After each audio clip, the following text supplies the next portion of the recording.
গাজা ইসরায়েলের চলমান গণহত্যা আন্তর্জাতিক সহায়তা ছাড়া সম্ভব হতো না, এমন মন্তব্য করেছেন জাতিসংঘের ফিলিস্তিন বিষয়ক বিশেষ প্রতিবেদক ফ্রান্সিসকো আলবানিজ।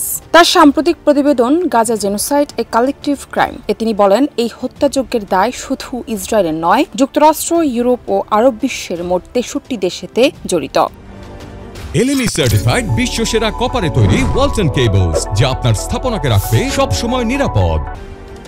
আলবানিজ জানান, যুক্তরাষ্ট্র জাতিসংঘে বারবার ভেটো দিয়ে যুদ্ধবিরতি রোধ করেছে এবং ইসরায়েলকে কূটনৈতিক সুরক্ষা দিয়েছে। ইউরোপীয় দেশগুলোও তাদের অবস্থানকে সমর্থন করেছে। আরব দেশগুলো সহানুভূতি দেখালেও কার্যকর কোনো পদক্ষেপ নেয়নি। মিশর পর্যন্ত রাফা সীমান্ত বন্ধ রেখেছে। প্রতিবেদন অনুযায়ী যুক্তরাষ্ট্র, জার্মানি ও ইতালি ইসরায়েলের প্রধান অস্ত্র সরবরাহকারী। অন্তত 26টি দেশ সামরিক সহায়তা দিয়েছে। আর ইউরোপীয় ইউনিয়ন যুদ্ধকালেও ইসরায়েলের সবচেয়ে বড় বাণিজ্যিক অংশীদার।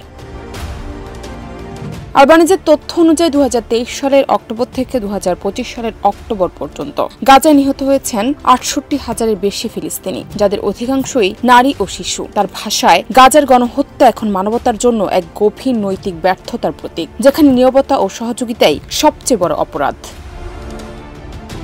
জান্নাত নিপু, দেশ রূপান্তর।